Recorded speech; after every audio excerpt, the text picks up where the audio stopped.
1993 के मुंबई बम धमाकों में पहली फांसी होगी, लेकिन ये पहली फांसी विवादों में घिर चुकी है।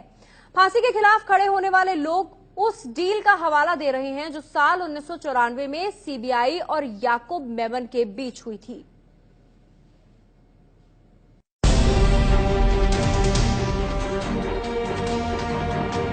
ये वो खत है जो याकूब मेमन ने भारत की सुप्रीम कोर्ट के प्रधान न्यायाधीश को लिखा। इस खत में है उस डील का छोटा सा जिक्र जिसका सच किसी को नहीं पता। खत में मुंबई बम धमाकों के गुनहगार याकूब मेमन ने आखिर क्या लिखा था, ये बताने से पहले आपको चंद तारीखें याद दिला देते हैं।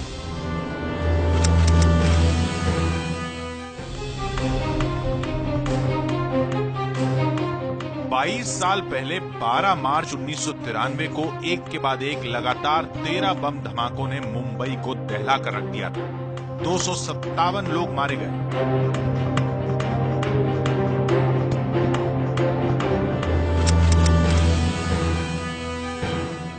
साल 1994 में मुंबई धमाकों से जुड़ा सबसे बड़ा आरोपी दिल्ली में गिरफ्तार हुआ, जिसका नाम है याकूब मेमन।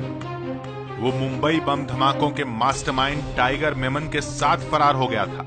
18 महीने बाद याकूब 1994 में नेपाल के रास्ते भारत आया था और नई दिल्ली रेलवे स्टेशन पर उसे गिरफ्तार कर लिया गया था।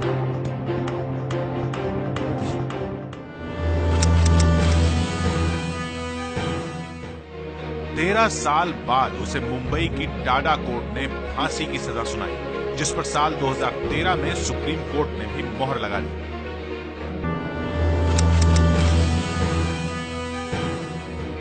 उसकी क्यूरेटिव याचिका भी खारिज हो गई और अब याकूब मेमन की फांसी की उल्टी गिनती भी शुरू हो चुकी है। मुंबई बम धमाकों से जुड़ी इन तारीखों के बीच एक डील का जिक्र बार बार सामने आता रहा है। दावा यह किया जाता रहा है कि याकूब मेमन को मुंबई धमाकों के गुनहगारों से पर्दा उठाना था और बदले में भारतीय सुरक्षा एजेंसियों को उसे फांसी से बचाना था। सवाल यह है कि क्या याकूब मेमन और भारतीय सुरक्षा एजेंसियों के बीच वाकई ऐसी कोई डील हुई थी? तो सुनिए याकूब ने सुप्रीम कोर्ट के जज को भेजे उस खत में क्या लिखा है। Yakub A.R. Memon, barrack number 10, Arthur Road jail, Mumbai 400011, तारीख 28 जुलाई 1999। सेवा में प्रधान न्यायाधीश भारत, नई दिल्ली। माननीय, इस वक्त 28 जुलाई की रात सुबह के करीब 3 बजे हैं और मैं पिछले 5 सालों से इस रात को सो नहीं पाता हूँ। 5 साल पहले ठीक इसी वक्त मैंने भारत में कदम रखा था। मैं बहुत खुश था और तनाव मुक्त था, क्योंकि 18 महीने की मेहनत, धीरज और संघर्ष के बाद मैं ये कर पाया था। ये बहुत मुश्किल और जोखिम भरा काम था। मुझे 5 अगस्त 1994 को नई दिल्ली रेलवे स्टेशन से गिरफ्तार दिखाया गया और इसका न सिर्फ प्रचार हुआ बल्कि संसद में भी मेजें थपथपाई गई। ये एक बड़ा झूठ था। मैंने खुद को कानून के हवाले किया था।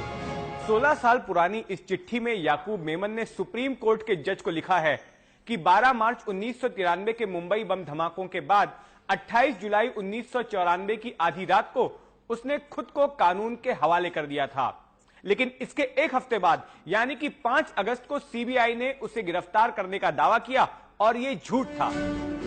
याकूब मेमन को फांसी दिए जाने का विरोध करने वाले दावा करते रहे हैं कि याकूब ने फांसी न दिए जाने के वादे के बाद ही खुद को कानून के हवाले किया था, जिसे निभाया नहीं गया।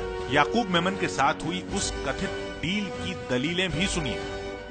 और याकूब मेमन पकड़ा नहीं गया था, बिल्कुल झूठ है।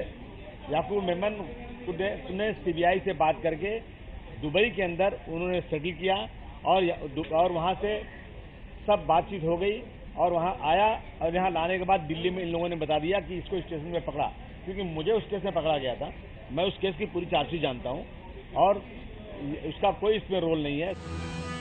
अबू आजमी ही नहीं, मुंबई बम धमाकों के सबसे बड़े गुनहगार दाऊद इब्राहिम के करीबी छोटा शकील ने भी सवाल उठाया कि सरेंडर के बाद फांसी की सजा क्यों?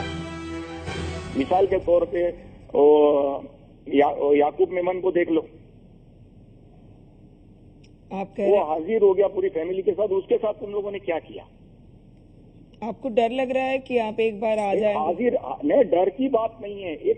एक आदमी जब हाजिर हो रहा है फैमिली के साथ, जिसका कोई इन्वॉल्वमेंट नहीं है और वो खुद पूरी फैमिली को लेके इंडिया आ रहा है, और हाजिर हो गया, उसके साथ क्या किया आपने? उसको तो फांसी की सजा दे दी, एक बेगुनाह को।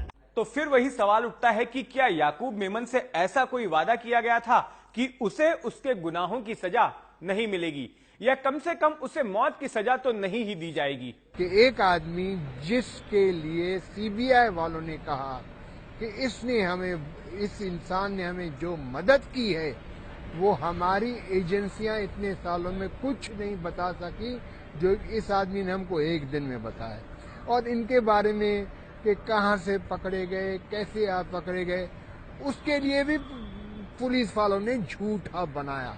ये प्री अरेंज था कि वो कैसे आएंगे, कहां पे आएंगे। He was in sort of in discussion with the police authorities, and as per that he came down over here. In fact, he was betrayed by the government of India. Shyam Keswani के पास तो सुनाने को सीबीआई की वादा खिलाफी की एक और कहानी भी मौजूद है।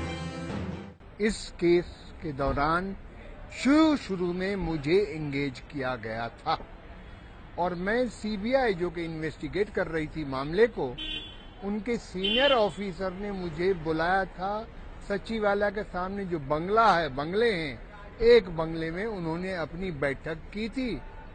जब मैं गया तो उन्होंने ये कहा कि आपने बेल एप्लीकेशन तैयार की है।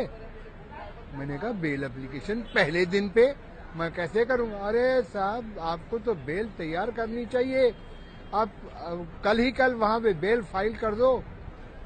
हम अपोज नहीं करेंगे, क्योंकि इस शख्स ने जब पकड़ा गया है तो हमें वो मदद की है जो कि हमारी एजेंसीज पिछले 30-40 साल में नहीं कर पाई हैं, जो इन्होंने हमको खबरें दी हैं। तो चलो ठीक है, तो मैं कल फाइल कर दूंगा। नेक्स्ट डे मैंने बेल एप्लीकेशन फाइल की और इन्होंने अपोज की टूथ एंड नेल। तब मुझे वो मिले ऑफिसर, मैंने कहा जनाब कल हमें क्या क्या मजाक कर रहे थे आप? कल क्या बात थी और आज क्या होगा? बोले sir sorry, government of India ने अपना स्टैंड चेंज कर लिया है। उसके बाद तो ये होना ही था।